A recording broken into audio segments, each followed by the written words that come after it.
Hello, gorgeous ones. Dr. Lucy here from Real Life Medicine. It's 8:06, I think. Sorry, I'm a few minutes late this morning. I was just pottering around in my, place where I put on my moisturizer. I've started this skincare routine. I decided I've always been adverse to sort of moisturizers and all that sort of stuff. But interestingly, I changed the dialogue in my head, and instead of it being moisturizer, it's skincare. And because I'm trying to do more self-care, it sort of fitted in with that little program. So that's cheering me up a lot. But I did get a bit distracted, and so I was patting my face with something or other. Now, today we're talking emotional eating again, my loves. So Monday, we talked about it being part of your identity. Tuesday, we talked about why and that we are taught over years and years of conditioning to do emotional eating. Yesterday, we talked about corralling or some boundaries around when you eat and where you eat. Morning, Susan. And today, I'm going to talk a little bit more just about a couple of stories that are in your head.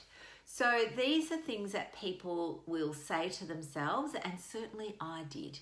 So one of my stories in my head used to be the idea that once the food was in my house, I was powerless. And Mary talks about that concept of powerful eating and powerless eating. So these days, I actually have what I would call junk food in my house that I don't eat. And the reason for that is I no longer have that story that once it's in my house, I'm powerless. It's actually just because when you say that, it means that it's going to happen. So the idea being, and this is one of the stories I've told a few times, but just a reminder that if you're walking down the supermarket, you don't eat. You don't generally, okay? I realize there's exceptions to everything. But if you're walking down a supermarket aisle and you see a packet of Tim Tams there, you don't suddenly feel powerless and you don't suddenly rip them open and start eating them. It's not about that idea. It's not willpower that's stopping you. It's just a boundary, okay? You've used it a lot. It's ingrained and you don't even question it, okay? So it's like a boundary. We have then these different ideas that once those Tim Tams are into your house, for some people, as long as the packet remains closed, as long as the packet remains closed, they're okay. For other people, as soon as the packet's open, it's like something goes in their brain and they go, oh, well, I'm powerless now because the packet's open. When really, in reality, we know that, it's a little packet. It's the idea, it's the same idea. As if you were, let's imagine, post-COVID, you're doing a trek through Africa and, you're going to a lion park. And you're not going to sleep out in the savannah just with nothing because you might get eaten by a lion. There are people that think if they're in a tent that somehow they're not going to get eaten by a lion. And let me tell you, a tent is clearly, a pretty low boundary to be eaten by a lion. If you're in a house, you're probably a little safer. So the idea for a lot of people is that those Tim Tams, once they're in the house, they're powerless. For some people, it's the next step. Once they're open, they're powerless. Their stories. Listen to the language that you're using. You are not powerless, okay? Those Tim Tams don't exert any extra power over you. It's really about the story that you've been telling yourself.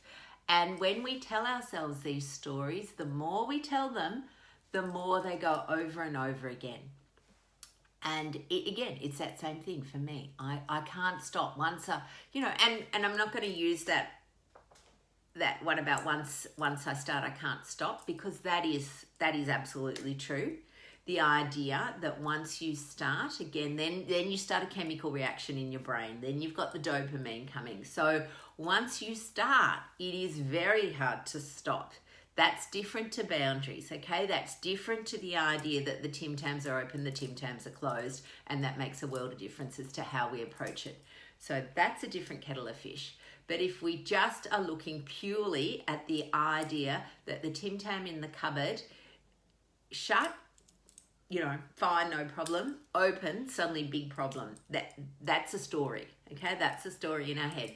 And it's really just about exploring these stories and actually then challenging them gently to yourself and realizing that you can actually change that story.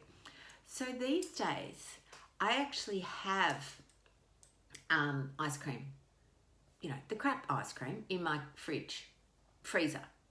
I don't eat it, but ice cream was one of my nemesis. I used to love it, love. I used to think, God, ice cream. Like my life, I lived for it because I would have it every night on the couch. That was my husband and I. We would do this thing every night on the couch. We'd eat ice cream. He still eats it. I don't.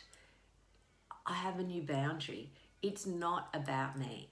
So thinking about the story, because when you say it, you believe it. And so it's really important. What you say to yourself matters. One of the things, again, is talking kindly to yourself, because that also matters. When we berate ourselves for making a slip, making a mistake, it matters.